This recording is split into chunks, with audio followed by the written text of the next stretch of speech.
Dinas Pertanian dan Pangan Kabupaten Aceh Barat Daya melakukan penyemprotan disinfeksi ke sejumlah kandang hewan ternak milik warga. Penyemprotan disinfeksi tersebut dilakukan guna mencegah wabah penyakit mulut dan kuku atau PMK di wilayah setempat. Maraknya kasus penyebaran penyakit mulut dan kuku atau PMK pada hewan ternak di sejumlah daerah di Indonesia, Dinas Pertanian dan Pangan Kabupaten Aceh Barat Daya mulai melakukan sejumlah upaya pencegahan.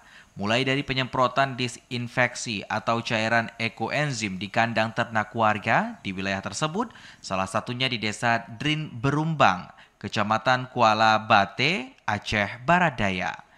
Di samping melakukan upaya pencegahan dengan penyemprotan disinfeksi, Dinas Pertanian dan Pangan Aceh Barat Daya juga akan melakukan upaya pencegahan dengan sosialisasi tentang pencegahan PMK yang kini kembali menyerang hewan ternak di sejumlah daerah di Indonesia. Hingga kini belum ada kasus PMK di Aceh Barat Daya, namun upaya pencegahan terus dilakukan dinas terkait. Kita melakukan penyemprotan terhadap sapi di kandang untuk pencegahan penyakit PMK. Pak, sejauh ini apakah sudah ada kasus PMK di Barat Daya? Untuk saat ini, menurut laporan dari Dinas Pertanian dan Peternakan, di Aceh Barat Daya belum ada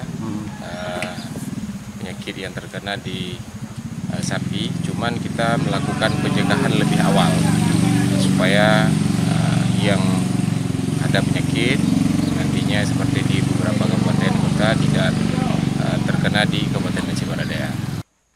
Selain itu, Dinas Pertanian dan Pangan Aceh Barat Daya juga mengimbau peternak jika menemukan ciri-ciri hewan ternak yang mengarah pada penyakit mulut dan kuku atau PMK untuk segera dilaporkan agar bisa segera ditindaklanjuti oleh dinas terkait agar kasus PMK tidak terus meluas ke ternak lainnya.